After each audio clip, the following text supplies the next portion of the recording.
Welcome back to Focus on Africa. Now, Benin has appointed a special envoy to Haiti as the country prepares to deploy forces to join the fight against criminal gangs.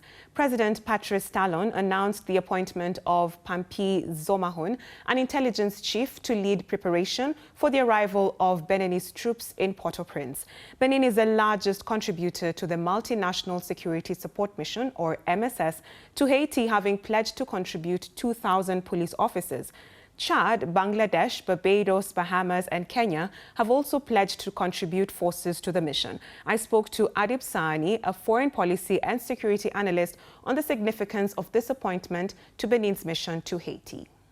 It would put Benin on the map. Today we are talking about Benin because Benin has decided to contribute to the whole international effort. It would also gain some leverage going forward within the international arrangement, and its role, its important role in ensuring peace and security would also be recognized. So surely I think this is going to bring a lot of positive attention to Benin. I've heard a lot of people talk about Benin's inability to deal with their internal security matters holistically. But I can say emphatically that no single country in the world can resolve all its security challenges, okay? But it still doesn't take away that international obligation angle to what is happening. So what would happen if just only the two countries, that's Kenya and Benin, are the only ones that would send their troops to be able to deal with the gang violence there? Also considering the fact that some African countries still have their own political instability, conflict and insecurity to deal with. A lot of African countries are contending with terrorism.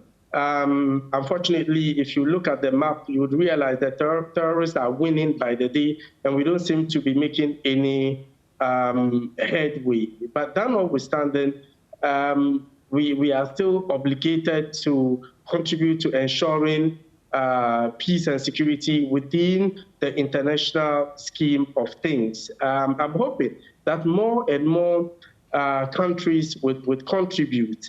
But if it's going to just be constricted to Kenya and Benin, is not going to be successful. And I must say, this is not the first time the UN is intervening. They've intervened on 3 occasions within the last 3 decades. The last one was very catastrophic, with Uruguayan security personnel accused of rape and other human rights violations, and of course the spread of cholera in that country. And Barbecue has warned that, hey, if you come in and you repeat your old ways, we are going to come after you. So you can imagine a country that has its own internal issues sending soldiers or police personnel to Haiti and them coming back in body bags. Surely that would be a political disaster. So there's a bit of a risk here. That is why a lot of countries are watching their back. They are being extremely circumspect in how to approach this. But I think our ability to succeed on this occasion is largely dependent on more countries showing interest and contributing more security personnel. The Benin's heads of state, that's Patrice Talon, appointed Mr. Zahamoun to lead the mission. So when is his mission supposed to begin, and what's been the reaction of the people in Benin? Benin is dealing with its internal security challenges, including the issue of terrorism. Interestingly, the terrorists have been able to gain some level of grounds in that country. A number of attacks have been staged in that country, which has proven very effective over the period. So some are contending that why don't we address the internal security issues rather than, carrying somebody's cross like we put it, okay?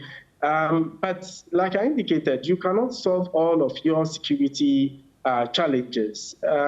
Benin is a member of the international community, and in consistency with the UN Charter, they are also, if they can, supposed to help in one way or the other through troop contribution, through police contribution, through financial help in stabilizing the international community. What are some of the things that these particular troops need to prepare for, considering the fact that the terrain is different, culture, and also the language barrier? Not just a simple case of airlifting police personnel to Port-au-Prince. It goes way beyond that. There's a whole lot of work that has to be done on the ground. In fact, one of it would even include engaging the various factions on the ground to make them understand and to make them appreciate the very essence of the presence of the police personnel. So the cultural bit is important, the language bit is important, but I'm hoping that we are able to reconcile all of these differences, and in the end, peace would be restored in Haiti.